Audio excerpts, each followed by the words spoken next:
ہم نہیں بھی مانگ سکتے۔ اس کے علاوہ میرے بھائی اور میری بہنوں، اگر آپ بیمار ہیں اور آپ اپنا علاج اچھا کروانا چاہتے ہیں، اچھے علاج کے لیے کسی اچھے اور ماہر ڈاکٹر سے اپنا چیک اپ کروانا چاہتے ہیں، اس عمل کو کرنے کے فوراً بعد انشاءاللہ تعالی اللہ پاک آپ کے رزق کو وسیع اور کشادہ فرما دے گا اور آپ کو اتنی دولت ملے گی کہ آپ اس دنیا کے مہنگے ترین اسپتالوں میں بھی اپنا علاج کروا سکیں گے، آپ اچھا اور مہنگا کھانا کھا سکیں گے، آپ کو اچھی گاڑی ملے گی۔ لیکن یہ سب تبھی ممکن ہو سکے گا کہ آپ کے پاس بھی ڈھیروں دولت ہو۔ انشاءاللہ تعالی اس عمل کی برکت سے آپ کے کاروبار میں اتنی برکت ہوگی کہ آپ دن دگنے اور رات چوگنی ترقی کریں گے۔ میرے بھائی اور میری بہنوں، ہم نے اس دنیا کو اولین ترجیح دے دی اور دین کو ہم نے کہیں بہت پیچھے چھوڑ دیا ہے، اور ہماری پستی اور زوال کی یہی ایک بہت بڑی وجہ ہے، اور ہمارا ناکامیابی کی ایک بڑی وجہ بھی یہی ہے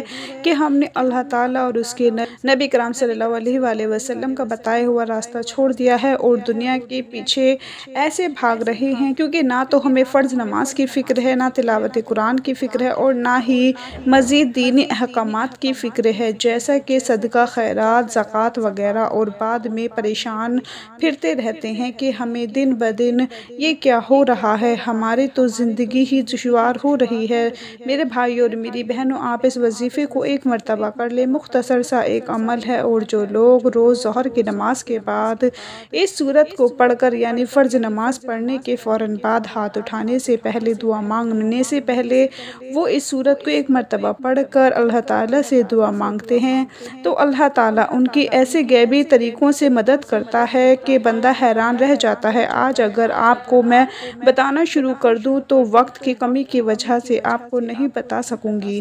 اور ویڈیو کافی لمبی ہو جائے گی۔ میرے بھائی اور میری بہنوں، مختصر بات یہ ہے کہ آپ نے صرف اس وظیفے کو اپنے ہاتھوں میں ہی کرنا ہے، صرف اس وظیفے کو اپنے سینے سے لگا لینا ہے۔ قرآن مجید کی ایک سورت کا وظیفہ ہے، یہ وظیفہ آپ نے ظہر کی نماز کے بعد کرنا ہے۔ سب سے پہلے تو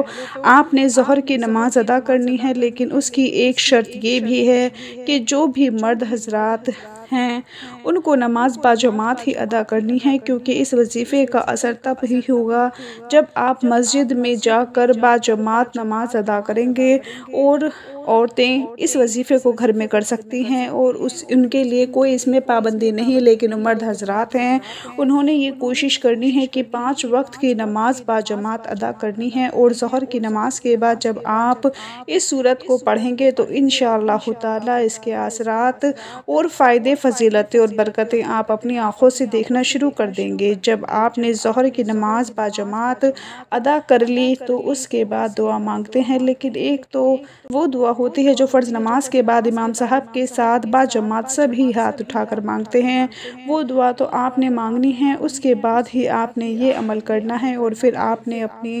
ایک ذاتی علیحدہ سے دعا مانگنی ہے، اس دعا کے لیے ہاتھ اٹھانے ہیں۔ آپ آج کے اس خاص عمل کا طریقہ سن لیں۔ سب سے پہلے آپ نے ایک مرتبہ بسم اللہ الرحمن الرحیم پڑھنا ہے، اس کے بعد شروع اور آخر 3 مرتبہ درود شریف پڑھنا ہے۔ میرے بھائی اور میری بہنوں، آپ کسی بھی وظیفے کے لیے ہمیشہ درود ابراہیمی ہی پڑھا کریں۔ درود پاک کے بعد آپ نے صرف 10 مرتبہ یا رزاقو یا رزاقو یا رزاقو پڑھنا ہے، اور اس کے بعد 10 مرتبہ آپ نے یہ چھوٹی سی سورت سورہ کوثر پڑھنی ہے، اور پھر 10 مرتبہ آپ نے چاروں کل شریف پڑھنے ہیں۔ اس کے بعد آپ نے 3 مرتبہ پھر آخر میں درود شریف یعنی درود ابراہیمی پڑھ کر دعا مانگنی ہے۔ اس کے بعد پھر آپ نے جب آخری 2 سنتیں اور 2 نفل پڑھ کر بھی دعا مانگ لی، پھر آپ نے ایک سورت پڑھنی ہے۔ یہ سورت 29ویں سپارے میں موجود ہے، اس سورت کا نام سورۃ المزمل ہے، اس کی 20 آیتیں ہیں۔ آپ نے سورہ مزمل ایک مرتبہ پڑھنی ہے، اور اپنے مقصد کو اپنے ذہن میں رکھتے ہوئے آپ نے دعا کے لیے ہاتھ اٹھانے ہیں۔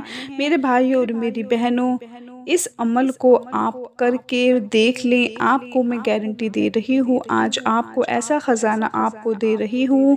کہ آپ باقی ساری زندگی انشاءاللہ تعالی پرسکون ہو جائیں گے۔ دنیا کی ہر پریشانی کا اس وظیفے میں حل موجود ہے، لیکن اس کے ساتھ ساتھ 5 وقت کی نماز بھی باقاعدگی سے ادا کریں اور مسئلے کے حل کی مکمل جستجو بھی کریں۔ یہ وظیفہ رزق کے لیے بڑا ہی انمول وظیفہ ہے۔ یہ وظیفہ کرنے سے انشاءاللہ تعالیٰ رزق کی کشادگی ہوتی ہے اور بند تالے کھل جاتے ہیں، پھر سب تنگیاں دور ہو جاتی ہیں۔ میرے بھائی اور میری بہنوں، اپنی دعاؤں میں تمام دنیا کے مسلمانوں کو بھی لازمی شامل کیا کریں۔ آخر میں دعا ہے کہ اللہ پاک ہمارے اس وظیفے میں کی گئی کسی بھی قسم کی کوئی بھی کمی کوتاہی کو اپنے پیارے حبیب حضرت محمد مصطفیٰ صلی اللہ علیہ وآلہ وسلم کے صدقے معاف فرمائے، ہمیں عذاب قبر اور عذاب حشر کی سختیوں سے محفوظ فرما، ہمیں 5 وقت کی نماز باجماعت ادا کرنے کی توفیق عطا فرما، ہمیں دنیا اور آخرت، دنیا اور دونوں جہانوں میں بھلائی عطا فرما، آمین ثم آمین۔ اپنا بہت سارا خیال رکھیں، اپنی دعاؤں میں یاد رکھیں، 5 وقت کی نماز پڑھیں۔ اللہ حافظ۔